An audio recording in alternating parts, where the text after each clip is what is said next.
Before we begin tonight's chilling tale, take a moment. If you're someone who gets that unexplainable chill down your spine when the wind howls through the trees, if you believe some roads remember what happened on them, then you belong here. Welcome to Creepy Souls, a place for those of us who feel most alive when the world gets quiet and strange. Hit subscribe right now and become a part of the Creepy Souls family, because here, we don't just share stories, we live them. And trust me, you're going to want to stay till the end of this one.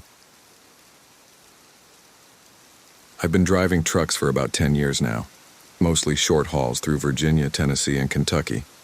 If you've ever been out on those Appalachian back roads, you know they've got a character of their own. Twisting, narrow lanes that snake through the mountains, no shoulder to pull off and barely enough room for two vehicles to pass without brushing mirrors.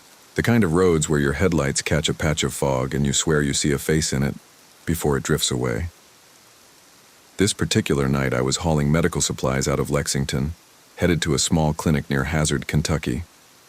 Nothing unusual about the run, just a late-night drive, a thermos of gas station coffee, and an overnight delivery window. I actually liked those kinds of jobs. Less traffic, less chatter on the CB, just me and the road. Around midnight, somewhere past Jackson, I noticed a set of headlights come up behind me.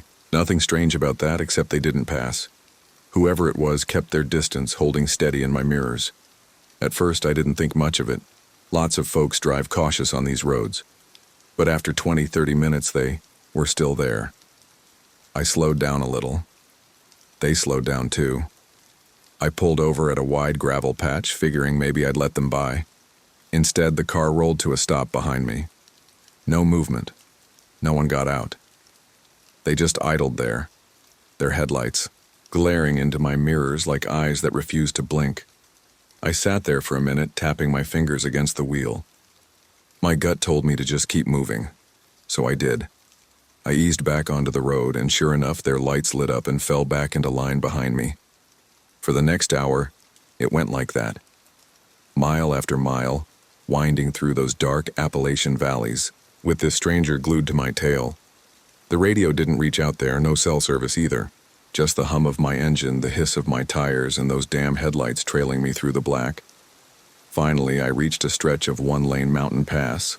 Just enough space for one vehicle at a time, with cliffs rising on one side and a drop-off on the other. I checked my mirrors, expecting to see them still there. But the headlights were gone. At first, I felt a rush of relief. Maybe they'd turned off, maybe I'd finally lost them. But that relief didn't last long, because about 100 yards up, my brights caught something standing dead center in the road. A figure, not a car, not an animal. A man. He wasn't waving for help, wasn't moving out of the way. Just standing there, straight-backed like he'd been waiting for me all along. I hit the brakes hard, my rig groaning against the incline as the headlights washed over him. He was tall, taller than me for sure, and dressed in something dark that didn't reflect any light. I couldn't make out his face, just the pale outline of it, blank and motionless. The hair on the back of my neck stood up. Something about the way he stood there, calm as stone in the middle of a one-lane pass at 1 a.m, made every instinct in my body scream at me to turn around. But here's the thing. There was no room to turn around. No shoulder. No backing a tractor trailer safely down a twisting mountain road without risking the cliff. It was just me, my rig, and that figure blocking the only way forward. And as I sat there gripping the wheel, my headlights caught the faintest glimmer of movement behind him. Something, or someone else, was stepping out of the tree line. I froze. My hands were locked on the wheel so tight my knuckles were white. The first figure still hadn't moved, just standing there like some statue carved out of the night. But behind him, in the edge of my high beams, another shape slipped out of the trees. This one was shorter, maybe stockier, and dressed the same. Dark clothing that swallowed the light. They moved slowly, deliberate, like they weren't in a hurry because they already knew I wasn't going anywhere. I felt my pulse hammering in my ears. Out here there were no cops, no other cars, no one awake for miles. If these guys wanted something, there wasn't a damn soul that could help me. I reached for the handle of my door, thinking maybe I'd yell, try to scare them off. But before I could, the tall one took a single step forward. Just one. It was enough to send a jolt down my spine. The way he moved, silent, steady, like he had all night to play this game. I slammed my truck into gear and laid on the horn, letting it roar through the mountains. The sound bounced off the cliffs, echoing like a train whistle in the dark. The shorter figure hesitated, but the tall one didn't flinch. He just tilted his head like he was studying me. I hit the gas. The rig lurched forward, tires screeching on the blacktop. For a split second, I thought he'd jump clear. But he didn't move. At the last possible moment, I swerved just enough to miss him, the trailer whipping close to the cliff's edge. My heart nearly stopped as the whole truck shuddered, but somehow it held the road. I checked my mirrors. Nothing. No figures, no headlights. The road behind me was empty, but I didn't feel safe. Every turn I took after that, I expected to see those headlights swing back into view. Every shadow at the tree line looked like someone waiting to step out. My throat was dry, my hands slick with sweat, but I just kept driving. Faster than I should have, but not fast enough to lose control. By the time I rolled into Hazard, the sky was already paling with dawn. The town was still asleep as I backed into the clinic's lot. I sat there for a long while, engine idling, before I could even bring myself to climb down. When I finally did, I walked around the truck. My legs were shaky, but I had to know. Had I hit him? Was there blood? A dent? Something? Nothing. Not a scratch. The nurse came out to sign for the supplies. She asked if I was okay, said I looked like I hadn't slept in days. I just nodded, handed her the clipboard, and kept my mouth shut. Because how do you even explain something like that? That out on a dark one-lane pass in the mountains, two men dressed like shadows stepped into your path and played chicken with an 18-wheeler. That they vanished the second you swore you'd crush them under your wheels? I didn't have an answer then, and I don't have one now. All I know is I've hauled a lot of loads since that night, through a lot of lonely back roads. But I don't drive through that stretch anymore. I take the long way around, every single time. And even when I do, I still catch myself checking my mirrors because sometimes late at night I swear I see a pair of headlights far back in the dark, and they never pass. Truckers will tell you the CB radio is like a lifeline. It breaks the monotony, keeps you awake, and sometimes even saves your skin when the roads get bad. I've been on the road long enough to trust it more than my GPS at times. But one night, in West Virginia, I learned just how wrong it could all go. It was late October, just past midnight, and I was running a haul out of Charleston headed toward Pittsburgh. The mountains were cloaked in that kind of heavy fog that makes the world feel like it's pressing in against your windshield. My trailer was loaded with industrial generators, heavy as hell, and I was just focused on keeping it steady through the hairpin turns. I had the CB on Channel 19, the usual for truckers. Mostly it was quiet. Every once in a while I'd hear chatter about road conditions or speed traps, the usual stuff. Then, out of nowhere, the radio crackled. Michael. Just my name. Drawn out, almost like a whisper. I froze, my hands tightening on the wheel. Nobody on the road knew me by first name. Out here we go by handles, nicknames, call signs.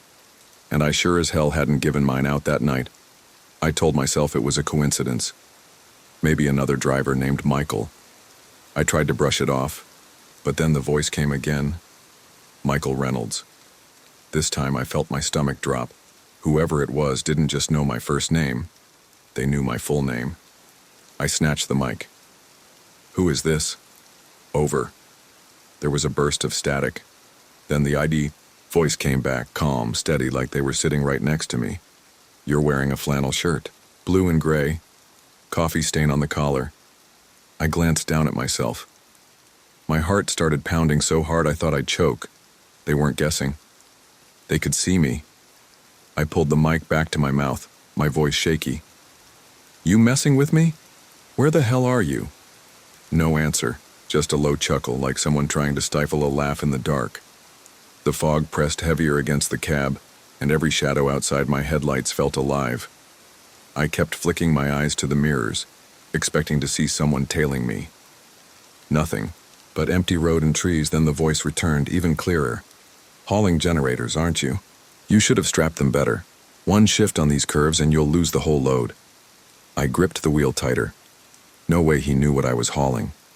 That information was on my paperwork, locked up in the cab. That was when panic set in.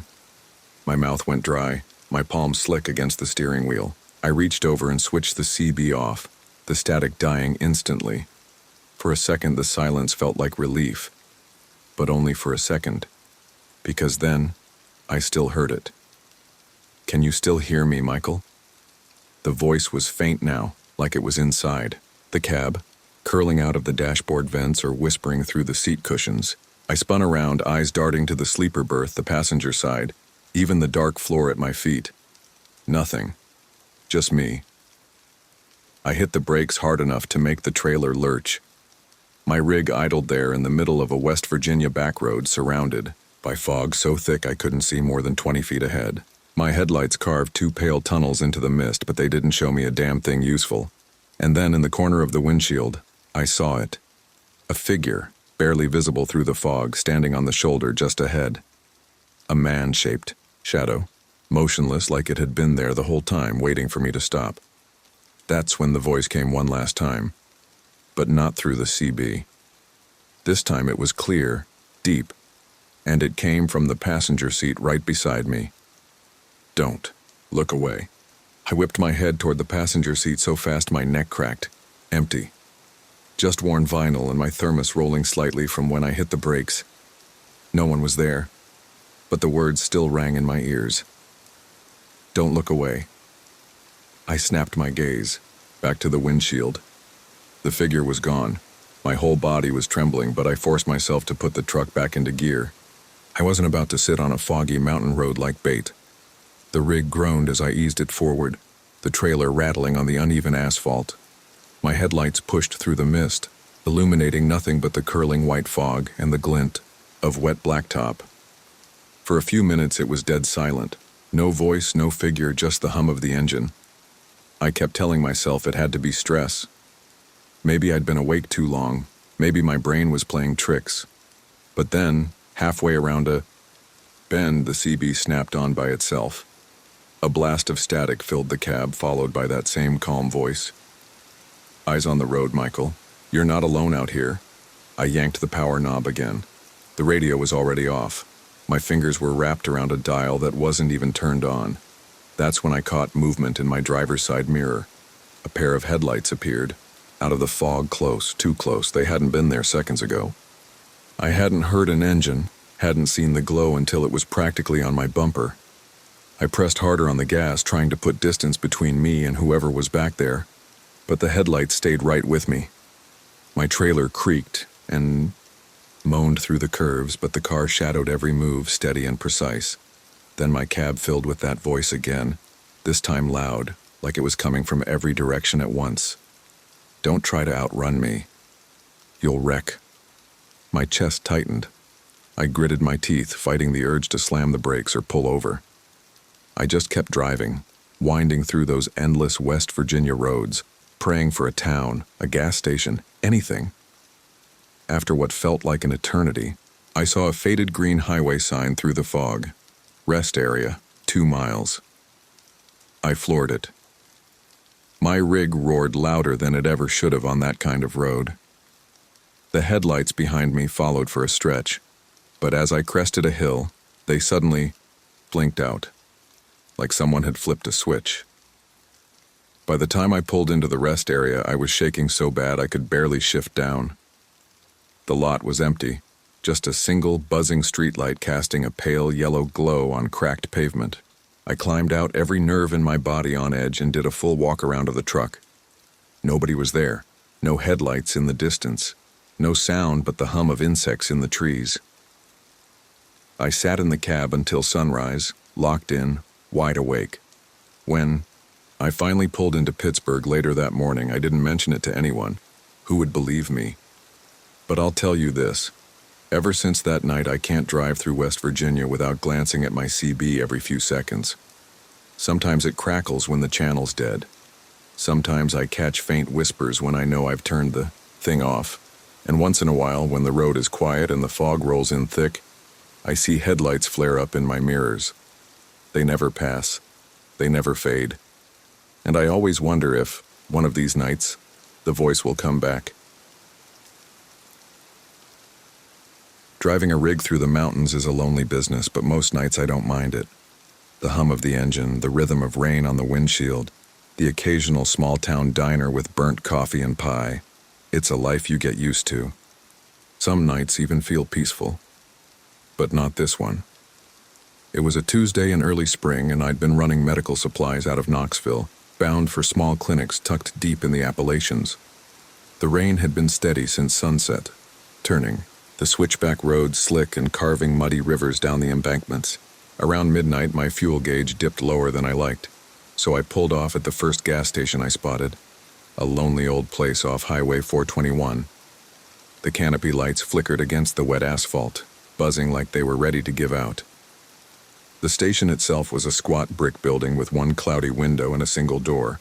No music, no ads blaring from the pump. Just the kind of place that felt untouched by time. I rolled down my window, and before I could even climb out, a man stepped out from under the awning. He didn't wave, didn't smile, just walked up to the pump, grabbed the handle, and started filling my tank. He was tall, with thinning hair plastered flat by the rain, and his coveralls were smeared with grease. What stood out the most, though, were his eyes. He never looked at the pump, he never looked at my truck, he just stared at me. I tried to break the tension. Hell of a night for this weather, huh? No answer. I cleared my throat, uncomfortable. Busy out here? Nothing. He just kept staring, rainwater running down his face like he didn't notice it. The whole thing made my skin crawl. I pulled a 20 from my wallet and held it out, but he didn't take it. He finished pumping, set the handle back, and walked, slowly toward the station without a word. Didn't even glance at the money in my hand. I didn't stick around. I shoved the 20 into the console, muttered a thanks he'd never hear, and pulled back onto the road. The rain followed me, the tires slicing through puddles as I wound higher into the mountains. After a while, the whole encounter started to feel distant, like something I'd laugh about later. But a few hours down the line, my eyelids were heavy, and the wipers thumped like a heartbeat I couldn't ignore. I decided to pull over at one of those gravel turnouts along the road, just big enough to park a rig without blocking traffic. I cut the engine and let the silence swallow me. The storm had eased into a steady drizzle. The cab smelled like wet rubber and old coffee, but it was warm, and I figured I could catch a short nap before finishing the haul. That's when I saw him. At first, I thought it was a trick of the rain. Shadows, moving in the tree line. But when I leaned forward, wiping condensation off the glass, my stomach dropped. The gas station attendant was walking out of the woods.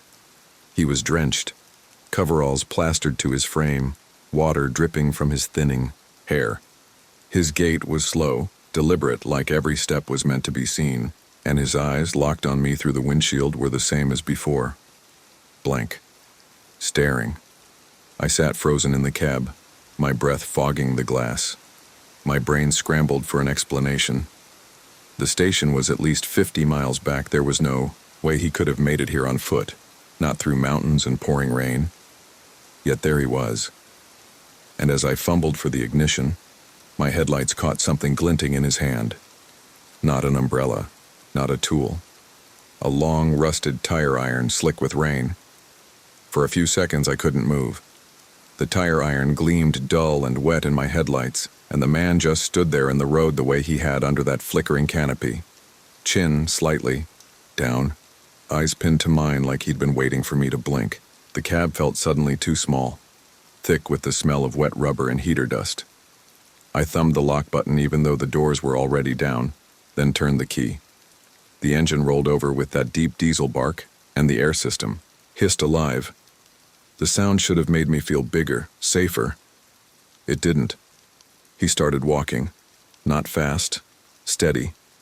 The rain traced thin silver lines off the tire iron as he raised it to rest against his shoulder. I hit the air horn, and the blast shivered across the trees and came back at us from the dark, but he never flinched. He came up to the step and laid the flat of that iron against the glass, not hard enough to crack it, just enough to make the window chatter in its frame. Up close, I could see the grime ground into the creases of his fingers, the way his pupils didn't seem to adjust to the glare. He still hadn't said a word. I put it in gear and eased forward. He matched me a few steps, then shifted away from the door and disappeared down the side of the trailer, into my blind spot. That was worse. I craned for the mirror and caught him crouched by the tandems, the iron tapping once against the frame, before he slipped deeper under where my headlights couldn't reach. An ugly thought landed in my gut. If he'd cut something crucial, I could die 2 miles down the grade and never know why. I killed the idea of driving blind off that turnout. I grabbed my flashlight from the door pocket and the short tire thumper I keep tucked by the seat. Hickory, palm smooth from years of pre-trips. I cracked the door, dropped to the gravel, and tasted rain and cold metal on my tongue. "Hey!" I yelled over the engine and the hiss of wet trees. "Back away from my rig. Now!" My voice sounded bigger than I felt. No answer. Just the patter of water and the slow tick of cooling steel. I swung the beam under the trailer. He was gone, nothing but rain dripping off cross members, the black belly of the box hanging still. I swept the light along the airlines and glad hands, saw the red service line freckled with fresh bright cuts in the rubber grommet where it seats on the trailer. Not enough to fail sitting still. Enough to leak down and force me to stop once I was moving and alone again. Next to it, tucked up against a cross member on a magnet, a small black puck blinked a lazy red. Tracker. My throat went tight. I popped the magnet free, shoved it in my jacket pocket, and fished a spare rubber seal out of the side box. I've carried those since my first year. I worked fast in the rain, hands numb, the smell of wet brake dust and diesel thick under there. When the new grommet was on, I slid back, stood, and turned for the cab. He was 10 feet away, just inside the tree line. Same stare, same rain-slick coveralls. The tire iron hung straight down now, his knuckles white around it. Between us, the gravel showed a set of tire tracks I hadn't noticed pulling in. Fresh, narrow, angling off toward a logging road that crossed the ditch and disappeared into the pines. He hadn't walked 50 miles. He'd gotten ahead of me and waited where he could make me stop. "I'm leaving," I said, because saying something felt like a line I needed to draw. "Step back." He tilted his head like a bird listening and took 1 step forward. I didn't wait for a second. I climbed fast, yanked the door in, and rolled the power locks again by reflex. The engine note climbed as I brought the RPM up, released the brakes, and let the rig creep. He stepped out of the trees and came alongside, swung once hard at the lower step. The iron rang out and the whole door shook. A bright new dent bloomed in the chrome. He lifted it again, and I hit the horn and throttle together. Gravel spit from under the drives as the truck surged back to the asphalt, trailer skittering until the tires found bite. In the mirror, I saw him in my wash of light, shrinking, head still tilted, watching me go. I didn't stop until a blue and white sign promised a way station and state police ahead. I rolled in hot, killed the engine, and walked into the fluorescent dry of the office holding a dripping black puck in one hand and my nerves in the other. The trooper on duty listened without interrupting, took the tracker with 2 fingers like it might bite, and made a short call that sounded too practiced. "You're not the first," he said when he hung up. "Cash stations off 421 and 81. Guy never talks. Uses the rain and the turns to make you pull over. We've caught license plates on a couple runners, but not him. Not yet. You did right changing that seal." They sent a cruiser to sweep the turnout. By the time anyone got there, the tracks on that logging road were a blur of water and mud. No man, no truck. Just the dent in my step and the red blink gone cold in my pocket. I still run those mountains. It's my job. But I don't fuel at places with 1 buzzing canopy and a ghost for an attendant. And I don't sleep on turnouts if the rain's coming down and the pines are close. I keep extra seals and I check my airlines twice. And on nights when the world is wet and the road is empty, sometimes I catch myself slowing when the trees press tight and the ground dips toward a ditch, thinking about a narrow set of fresh tracks and a man who never said a word. They never caught him. And every time I see that dent in my step glint in the truck stop lights, I wonder if he's out there on some black logging road, waiting for the sound of air brakes in the sight. of a rig easing to a stop. There's something about mountain roads at night that can play tricks on you. Maybe it's the fog clinging to the switchbacks. Maybe it's the way the trees press right up against the asphalt, their branches tangled like black veins across the sky. Or maybe it's just the loneliness. Out here you don't pass many cars after dark, and when you do, you remember them. That's how I started noticing the truck. It was an old Ford, maybe late 70s, with a rusted-out bed and primer, spots all over the body. The first time I saw it, I was coming back from a delivery run to a small clinic near Norton, Virginia. The truck was pulled off on a turnout just before a hairpin curve, headlights off, but I could see the driver inside, sitting perfectly still, facing the tree line. I slowed, half expecting him to flag me down, but he never moved. Didn't even glance at me as I passed. Just sat there, head tilted slightly toward the woods like he was listening for something. I told myself it wasn't. Strange. Folks break down all the time on these roads, and sometimes they'd rather wait than walk miles to the nearest town. I drove on and forgot about it, or at least I thought I did. 2 nights later, I was hauling north along 23 just past Pound Gap, when I saw the same truck again. Same turnout-style spot, same rusted bed, same motionless driver staring into the trees. The road had been wet with rain and his windshield was streaked with water. But he didn't have the wipers going. He just sat there in the drizzle like he hadn't moved in days. This time my stomach knotted. It wasn't possible. I was 50 miles from the last place I'd seen him, and the way he sat, still, deliberate, it wasn't the posture of somebody stranded. It was like he wanted to be there. I thought about calling the sheriff's office, but what would I say? There's a guy in an old Ford staring at trees? They'd chalk it up to a local eccentric and hang up. By the 3rd time, I couldn't shrug it off anymore. I'd left Pikeville around 10, loaded with pallets of medical boxes, and was winding through a steep stretch when my headlights swept across a gravel pull-off. There it was. The same Ford, same rust, same silhouette in the driver's seat, unmoving. My chest tightened. My hands clenched the wheel so hard I could feel the ridges of the rubber grip pressing into my palms. This time, I pulled over. The rig hissed as I braked to a stop just ahead of the truck. My headlights washed over its hood, catching beads of rain on the faded paint. The engine was running. I could hear the low, uneven idle rattling faintly through the rain, but the driver still hadn't moved. I grabbed my flashlight, shoved my jacket tighter around me, and stepped out. The night air was damp and sharp, smelling of wet pine and exhaust. Gravel crunched under my boots as I walked toward the Ford, my beam jittering against the rust-pocked metal. I shined the light through the driver's window. The seat was empty. My stomach flipped. I swung the light around the cab, empty glove box hanging open, gear shift in neutral, radio buzzing with static. The engine ticked and rattled, but there was no one inside. That's when I noticed the prints. In the glare of my flashlight, a line of muddy boot tracks led away from the driver's door. Fresh, deep. They cut straight into the tree line without hesitation, like the man had stepped out only moments before I arrived. The woods swallowed them quick. Beyond the first few feet, my beam couldn't catch more than shifting shadows and the glint of wet bark. I strained my ears and thought I heard something faint. Branches snapping, maybe? Or just rain dripping heavy through the leaves? I turned, back toward my rig, ready to call it a night when the sound cut sharper. Footsteps, not behind me, not in the trees, but coming from the darkness beneath the truck.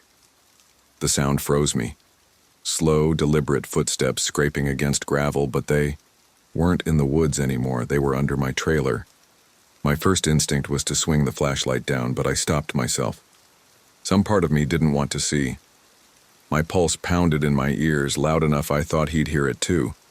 I gripped the flashlight tighter, my palms slick against the rubber grip. "Who's there?" My voice cracked, thinner than I wanted.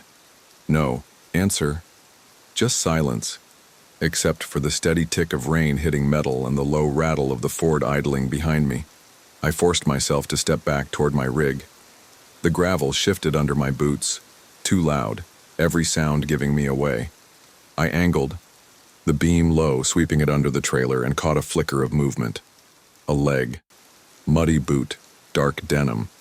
The man was crouched in the shadows, pressed against the steel frame, staring out at me with eyes that caught just enough light to reflect back pale and wet. I staggered a step backward, the beam jerking wildly.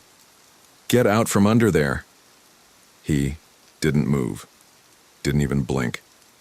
Just stayed crouched like a hunting dog waiting for the right moment to spring. That's when the Ford's engine revved. Loud. Too loud for a truck sitting in neutral. My stomach dropped. There was no one in that cab. I'd seen it myself. But the sound rolled across the turnout, echoing off the trees, rattling the mirrors of my rig. I bolted. I scrambled up into the cab, slammed the door, and locked it. My hand shook as I turned the key and the diesel roared back to life. The windshield was fogging from my own breath as I yanked the shifter and pulled hard onto the black top. In my mirror, for a split second, I saw him. The man crawled out from under the trailer, slow and deliberate, standing in the wash of my taillights. His face was blank, soaked, his boots leaving dark smears on the gravel. Behind him, the Ford's headlights flared to life on their own, twin beams burning through the rain. I pushed the pedal down, gears whining as the truck strained up the grade. The turnout disappeared into fog, swallowed like it had never been there at all. But my gut told me I hadn't left him behind. For miles, I kept checking my mirrors, waiting for those headlights to reappear. They never did. By the time I rolled into a small diner just outside Whitesburg, dawn was bleeding pale over the ridges. The parking lot was nearly empty. I parked by the windows where I knew someone could see me and sat there for a long time, hands trembling against the wheel. Thought about calling the sheriff, reporting what I'd seen, but how could I explain it? An empty truck that wasn't empty, an engine that revved with no driver, a man who slipped under my trailer just to sit there, waiting. In the end, I just sat in that booth with a cup of black coffee, watching the wet highway through the glass. Every pair of headlights that passed sent a knot through my chest. And here's the part that keeps me up. Weeks later, on another late-night haul, I passed a turnout near Pound Gap. Different road, different night, but the truck was there again. Same Ford, same rusted bed, parked just beyond the curve with its headlights off, and in the driver's seat, unmoving, was the same figure, face tilted toward the trees. I didn't stop. I didn't even slow down. But the whole way down that mountain, I couldn't shake the thought that if I had pulled over again, those muddy boot prints would have been waiting. They never caught whoever he was. And sometimes, when the fog rolls thick across the Appalachians and the road bends hard into shadow, I swear I catch the faint glow of those headlights sliding into my mirror, and they never pass. There are things you see out on the road that stay with you. Strange, half-explained moments that you try to rationalize later with fatigue or bad weather. But I can tell you right now, what happened to me near midnight on Route 52 wasn't some trick of the eyes. It was real. I'd been running south through West Virginia, hauling a partial load of pallets, trying to make up time after a late pickup in Charleston. It was early spring, damp and cool, with the kind of fog that sits low in the hollows and rolls across the blacktop.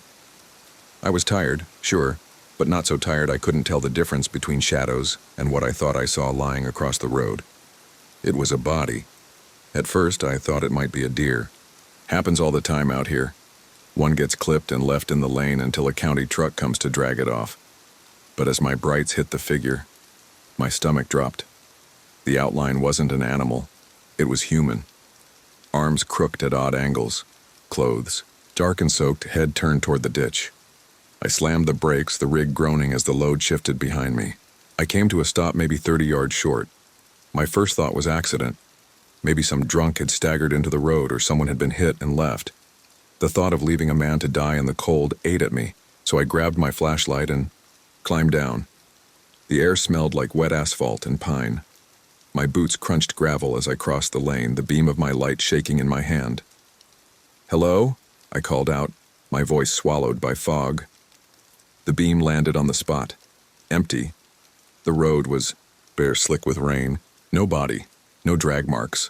just wet pavement and the hiss of my idling truck. I stood there dumbly, shining the light back and forth. I know what I'd seen: pale skin, limp arms, hair matted with rain. It hadn't been a trick of my eyes. Goosebumps crawled across my arms as I swept the light toward the tree line. Branches hung heavy with water, dripping steadily, but nothing moved. The silence pressed in, broken only by the ticking of my engine cooling. Uneasy, I turned back and climbed into the cab. I shut the door, exhaled hard, and tried to laugh at myself. Maybe exhaustion really was playing tricks. Maybe I'd hit that point of the night where every shadow looked like a person. Then I noticed the passenger side door. The latch was up, unlocked. I froze, staring at it. I hadn't touched that handle all night. I lock my doors by habit as soon as I climb in, always. Out here, on mountain roads at midnight, it's second nature. My chest tightened. Slowly, I reached across and clicked it back down, listening to the sharp snap of the lock like it was the only sound in the world. That's when I caught it. A smell.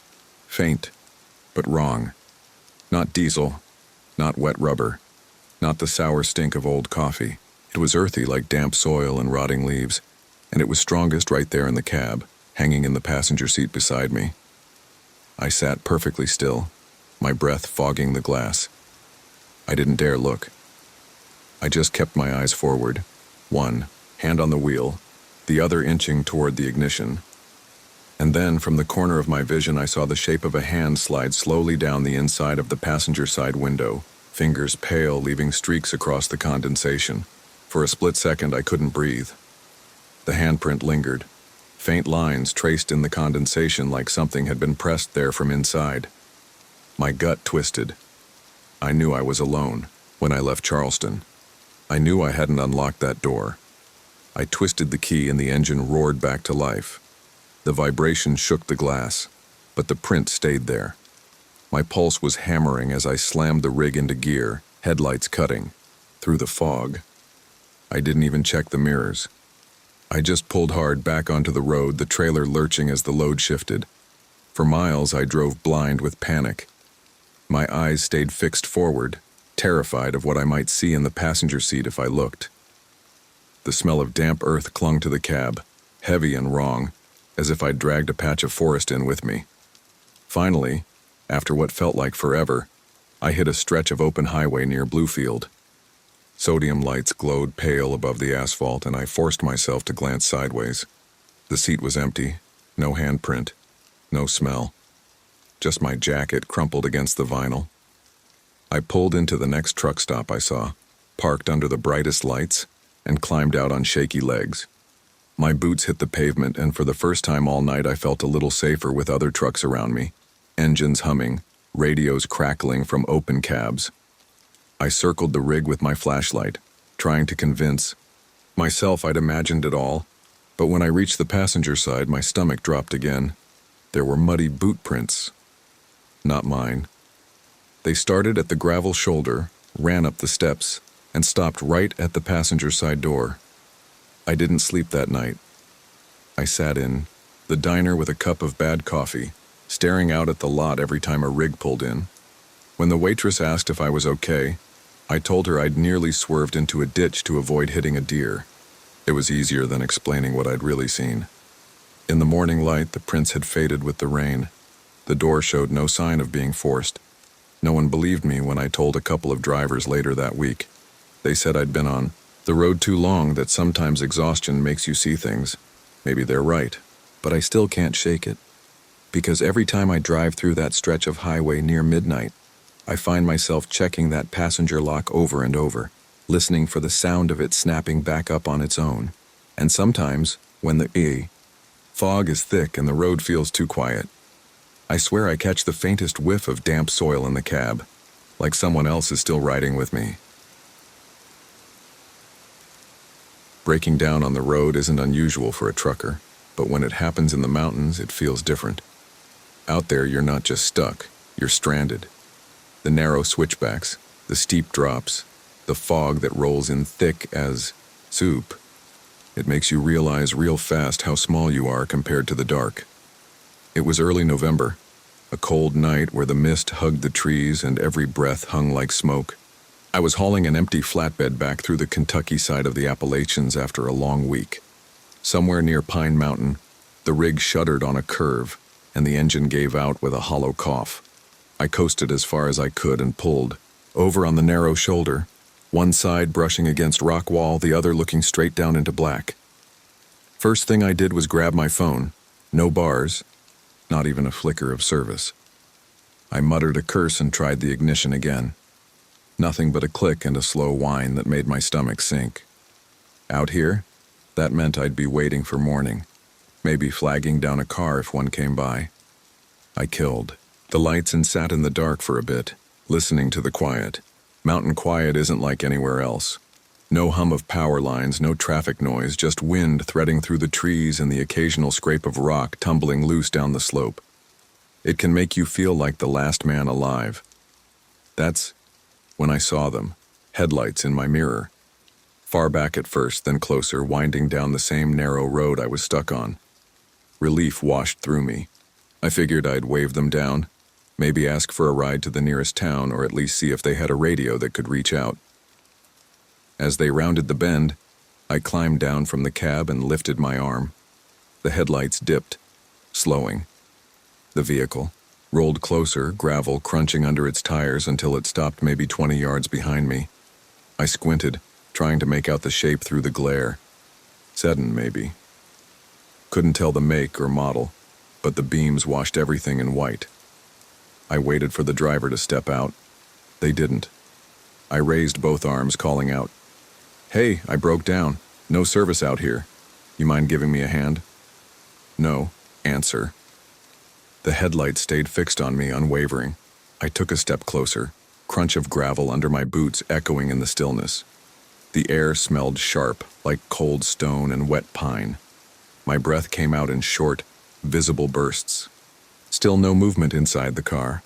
Another few steps. I was close enough now to see the bumper, the faint gleam of chrome under a film of road salt. The windows were black, too dark to see if anyone was inside. Then, just as I was about to call, out again, the lights cut out, instant darkness. The mountain swallowed me whole. The silence was so sudden it made my ears ring. One moment there was the steady hum of an engine, the glare of beams bouncing off the wet asphalt. And the next, nothing. No lights, no motor, no trace. I stood frozen, flashlight limp in my hand, staring at the space where the car had been. Then I heard it. Footsteps on gravel. Not behind me. Not near my rig, but between me and where the headlights had just been. Those footsteps were steady, crunching against the gravel with no rush at all. Just slow, deliberate steps moving closer through the pitch black.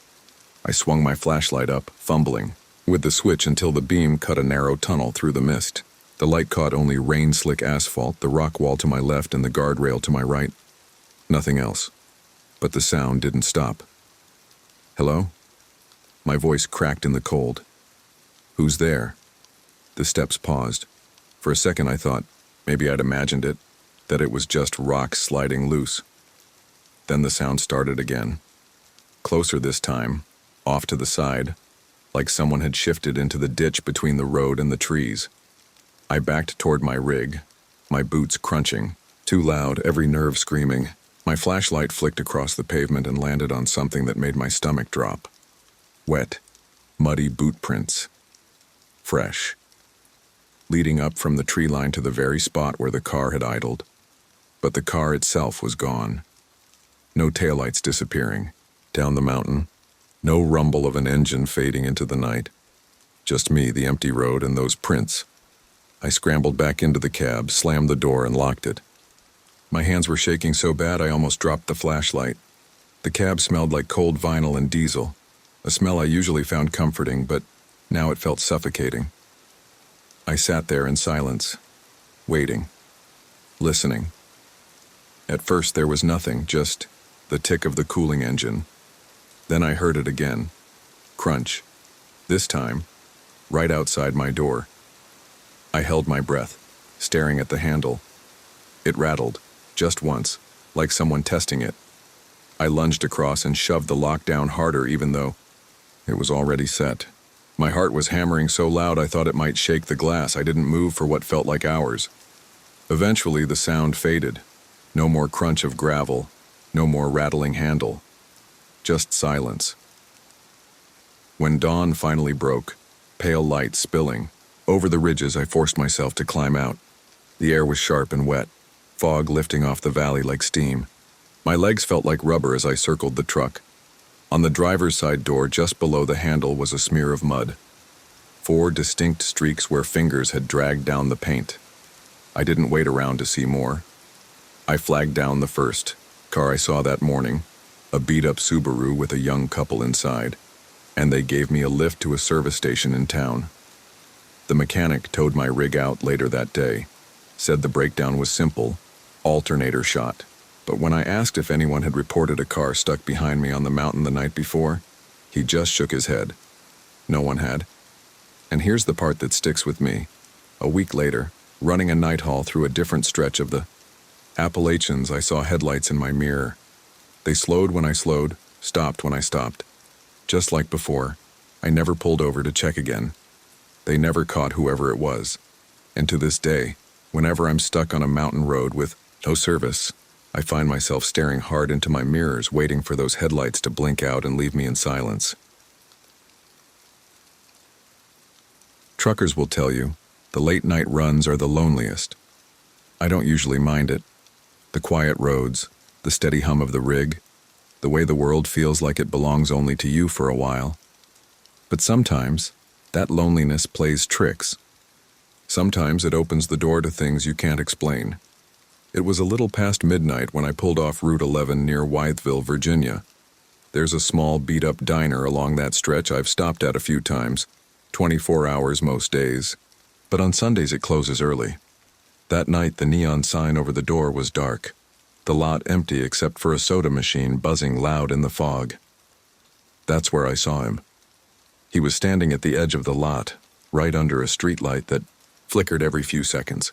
Just a man, maybe mid-30s, hair dark and plastered to his forehead like he'd been out in the rain. He wasn't holding a bag, didn't have a jacket, nothing. Just jeans and a pale shirt that clung damp to his shoulders. I slowed, rolled, down the passenger window and leaned out. "You need a lift?" He didn't answer right away, just stepped closer, his face never lifting from the shadows. Finally, I heard him say, low and flat, "North." I didn't think much of it. People don't always make conversation out here, and I've given plenty of quiet rides to folks just trying to get where they're going. I figured north could mean Pulaski, maybe Roanoke if he stayed on that long. I nodded toward the step. "Hop in." He climbed up slow, movements deliberate. When he settled into the passenger seat, he pulled the belt across his chest and clicked it into place with a sound that seemed too loud in the silence. I eased the truck back onto the highway, tires hissing on the damp asphalt. For miles, neither of us said a word. The road stretched ahead in a ribbon of white lines swallowed by fog. I tried breaking the silence once or twice. Rough night to be out walking. Nothing. He just kept staring out the side window, his reflection faint in the glass, unmoving. "You from around here? Still nothing?" Not a nod, not even a blink that I could see. His face was turned toward the fog like he was watching something out there, something I couldn't see. The silence got under my skin. I told myself maybe he was tired, maybe drunk, maybe just shy, but I couldn't shake the tension curling tight in my stomach. About half an hour later, I spotted a truck stop up ahead, bright canopy lights glowing against the mist, rows of semis lined up in the lot. My coffee thermos was bone dry, and I figured maybe the guy would want to stretch his legs. I flicked the blinker, pulled off the highway, and rolled into the lot. I set the brake, unbuckled my belt, and turned toward him. "I'm gonna grab some coffee. You want anything?" The seat was empty. Empty, but the belt was still buckled tight, stretched across nothing. The metal tongue clicked firmly into the buckle. I froze. My mouth went dry. I reached out and pulled at the strap. It was locked, solid, as if someone invisible was still sitting there holding it down. The cab smelled faintly of damp earth, the same scent I'd caught when he first climbed in. That's when I saw the passenger side door handle twitch, just once, like it had been pulled from the outside, and then, from the sleeper berth directly behind me, fabric shifted. Something rustled in the dark. That sound, fabric shifting, hit me like a punch. My whole body went rigid. I didn't dare move, didn't even breathe. The sleeper berth was only a couple feet behind my seat, hidden in shadow, but I knew what I'd heard. "Hello?" My voice came out thin, shaky. No answer. Just the faint hiss of the air brakes holding steady and the buzz of the canopy lights outside the window. Slowly, I reached for the flashlight I kept wedged in the door pocket. My fingers trembled against the plastic grip as I flicked it on and swung the beam into the sleeper. Nothing. Just crumpled bedding, my duffel bag, and the scuffed walls. But the smell was stronger back there. Damp earth, mildew, like wet leaves rotting in a ditch. It clung to the air, heavy and sour. I held the light on the bunk for a long time, waiting for the slightest twitch of movement. Nothing. Finally, I swallowed hard, killed the flashlight, and told myself I was losing it. Maybe the belt had jammed. Maybe the smell was just old coffee, spilled somewhere. I was exhausted. That had to be it. I climbed out of the cab and walked into the truck stop. The bright fluorescent lights and smell of fried food felt like another world. I grabbed a coffee, forced down half of it, and tried to shake the unease. When I came back out, the lot was quiet except for the idle of a reefer unit. My rig sat under the glow of the canopy lights, rain misting against the windshield. From where I stood, I could see it clearly. The passenger side belt was no longer buckled. It hung loose against the seat. I didn't go straight inside. I circled the rig first, boots crunching on wet gravel, beam of my flashlight cutting under, the trailer and along the tires. Nothing. But when I came around to the passenger side, I stopped cold. There were wet footprints on the step, fresh, leading out of the cab. My chest went tight. I swung the light toward the edge of the lot. The prints trailed off across the asphalt, vanishing into the tree line beyond the truck stop. I climbed back into the cab, locked both doors, and sat there until dawn, hands clenched around the wheel, watching those woods like something might step back out at any second. I finished my run the next day, but I've never forgotten that night. I don't pick up hitchhikers anymore. Haven't since. But sometimes, late at night when the fog settles over the highway and the coffee's gone cold, I'll glance at the passenger seat and swear I see the belt pulled tight again, just for a second. And every so often, when I stop at a lonely diner or a truck stop tucked against the mountains, I catch that smell. Damp earth, mildew, rotting leaves, like whoever or whatever I picked up that night is still riding along. There's a kind of sleep truckers get that's different from anything else. It's not deep, not really restful, just a fog you slip into out of pure exhaustion. 15 minutes here, an hour there. It doesn't matter where you are. Sometimes it's a truck stop, sometimes just a gravel turnout on the side of a mountain road. That night, it was the latter. I'd been hauling lumber out of eastern Kentucky, heading toward a mill in Asheville. It was late fall, mid-October, and the rain had started earlier than forecasted. Fog rolled in not long after sundown, thick and low like someone had laid cotton over the road. I wasn't even tired when I pulled into that turnout, just knew better than to push blind through those curves. The turnout was barely wide enough for my rig, carved into a hillside with nothing but trees on one side and a steep drop on the other. No other vehicles, no lights, no cell signal. Just the faint click of my cooling engine and the sound of rain tapping soft against the cab. It was around 12:40 a.m. when I killed the lights and let myself doze. I don't know how long I was out, but I woke up suddenly, like my body had heard something before I did. A sharp tap, tap, tap on the windshield. Not loud, just enough to cut through the sleep fog and make my eyes snap open. At first I thought it was a branch, or maybe the rain had gotten heavier. I rubbed my face, sat up, and looked out into the mist. The beams from the overhead marker lights cast a soft amber glow across the hood, but everything beyond that was swallowed by fog. I grabbed my flashlight off the dash and clicked it on, sweeping it across the glass and out into the trees. Nothing. Still, the sound had been deliberate. 3 taps paused, 3 more, like someone testing to see if I'd wake up. I sat there for a while, listening hard. No more tapping, no movement, no headlights in the distance, just the occasional drip from the trees onto the hood. Finally, I cracked the door open and stepped out. The gravel was soft from the rain, the air wet and earthy. I swung the flashlight in a wide arc across the front of the truck. Again, nothing. No tracks in the gravel, no prints. I even checked the mirrors, half expecting to see a figure just outside my peripheral vision. I walked around the side, light bouncing off the slick chrome, feeling more foolish with every step. Maybe a tree limb really had brushed the windshield. Maybe I was just tired, but when I got around to the sleeper side of the cab, everything in my body went cold. There were handprints, not just one, at least 3, wide, smeared inside the glass of the sleeper door. Long streaks of mud across the window. Fingers, palms, smudged like someone had pressed their hands to the inside and dragged them slowly down. The flashlight shook in my hand. I tried the door, locked just like I'd left it. I walked back around, climbed into the cab, and checked the locks again. Everything was still sealed. No sign anyone had opened anything, but someone had been inside, or still was. I spun around, in my seat, and stared into the sleeper, dark, silent. I grabbed the flashlight and aimed it into the bunk. My duffel was there. My jacket. The blankets crumpled from where I'd been lying earlier. No one else. Not even wet footprints. But the air smelled wrong.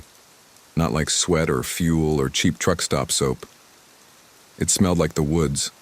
Damp soil, wet bark, and something else underneath. Something old.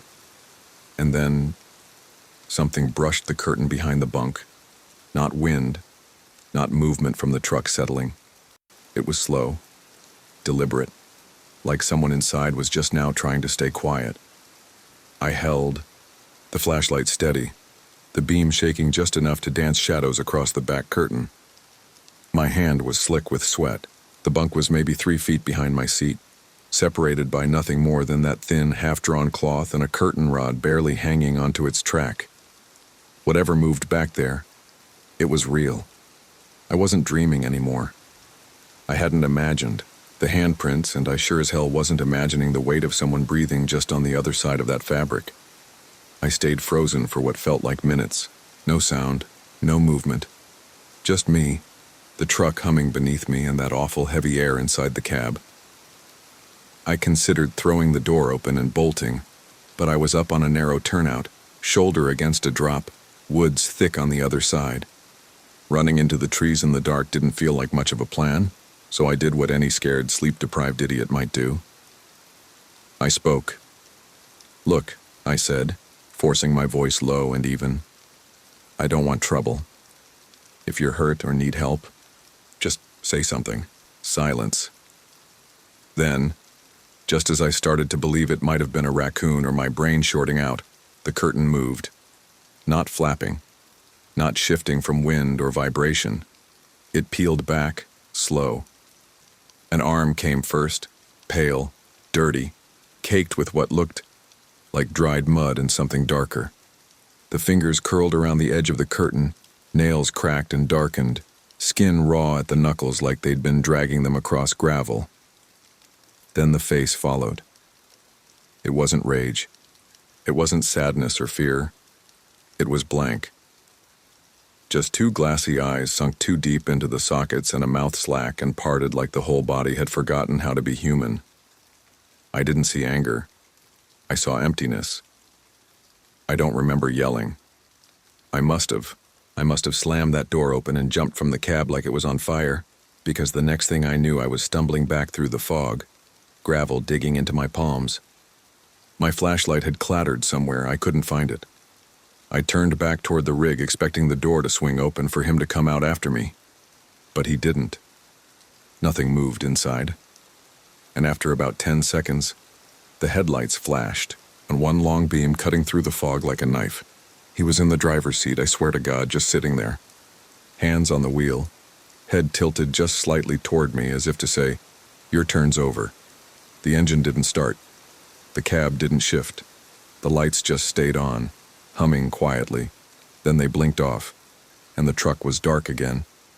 I didn't go back to it. I didn't even try. I backed my way up to the road and flagged down the first pair of headlights I saw.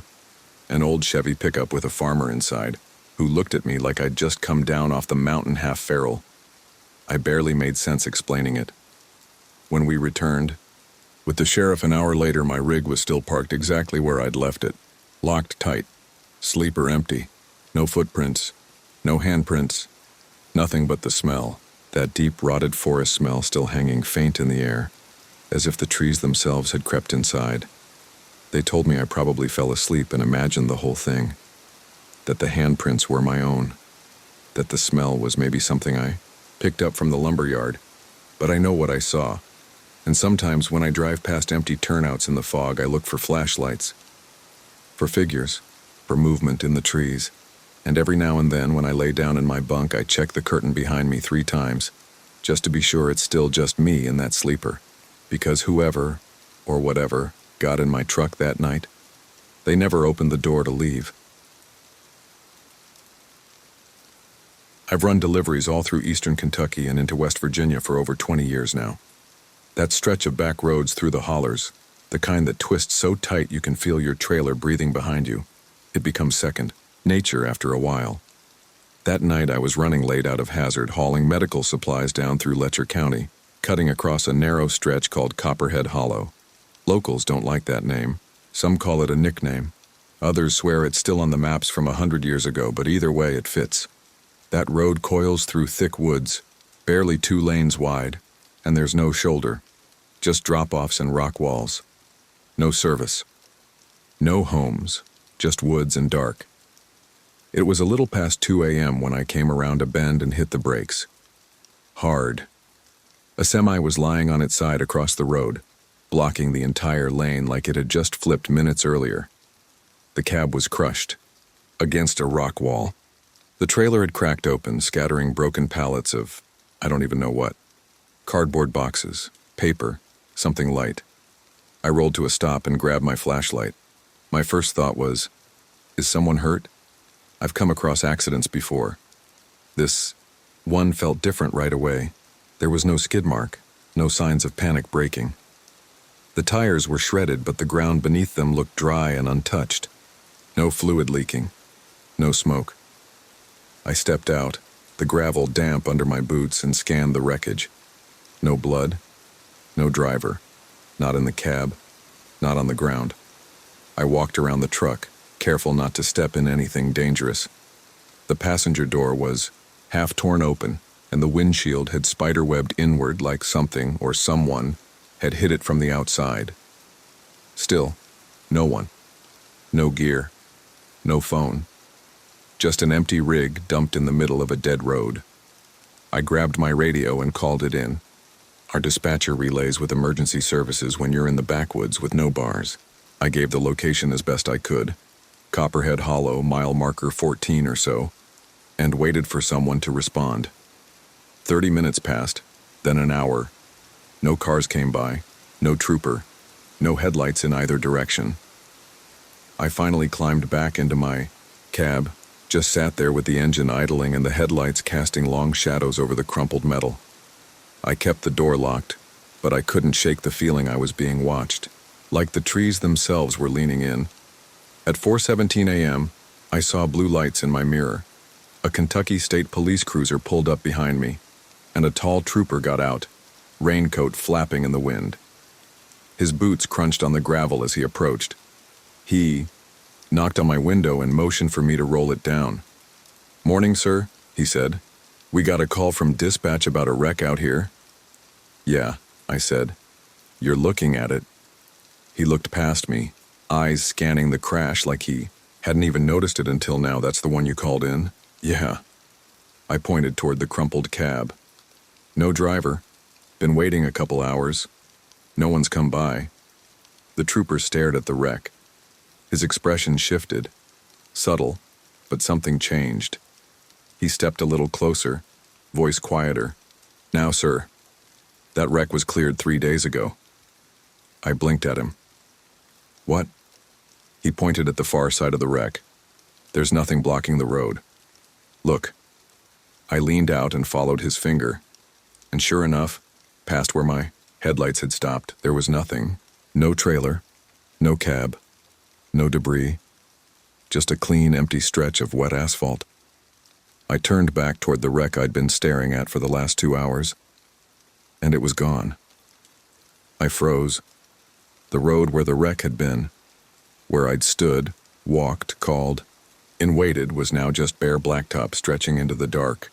No shattered glass, no mangled steel, no trace of the overturned rig that had been there minutes ago. The trooper was still beside my door, watching me close. Not suspicious exactly, just quiet. Studying. "You okay?" he asked. I didn't answer right away. I kept staring at the empty road, my mouth half open, trying to make sense of it. "I swear," I said finally. I walked around it, I saw the trailer. I even called dispatch. "We got the call," he said calmly. "That's why I came out." "So why?" I pointed toward the road again, heart thudding. "Why isn't it there anymore?" He didn't look surprised. If anything, he just shifted his weight and looked off toward the trees like he'd heard this before. "You said it was a crushed cab, right? Blocked the road?" he asked. "Yeah. It was facing eastbound, same direction as me. Like it hit the wall and rolled." He nodded slowly. 3 nights ago, a rig hauling office paper jackknifed right around this bend. Driver died on impact. They had to cut him out of the cab. I felt a cold ripple move through me. "We cleared the wreck 2 days later," the trooper added. I was there. Same trailer description, same curve. I shook my head. No way, I saw it, I walked around it, the door was still open." He didn't say anything to that, just let it hang there while I tried to breathe through the pressure building in my chest. "You ever drive through here at night before?" he asked. "Not often. First time in years, actually." He gave a slow nod, like that made sense to him. "There's been a few calls like yours," he said. "Drivers saying they saw something in the road, usually right here. Same description, same setup. Never there when we arrive." I swallowed hard. Why would that happen? His voice stayed calm, but his words hit me sideways. Some places remember the last thing that happened to them. Doesn't always fade the way you think it should. He tipped his hat and stepped back toward his cruiser. I watched him pull a small flashlight from his belt and shine it over the ground. Still no debris. Not even a scrap of tire rubber or a shard of glass.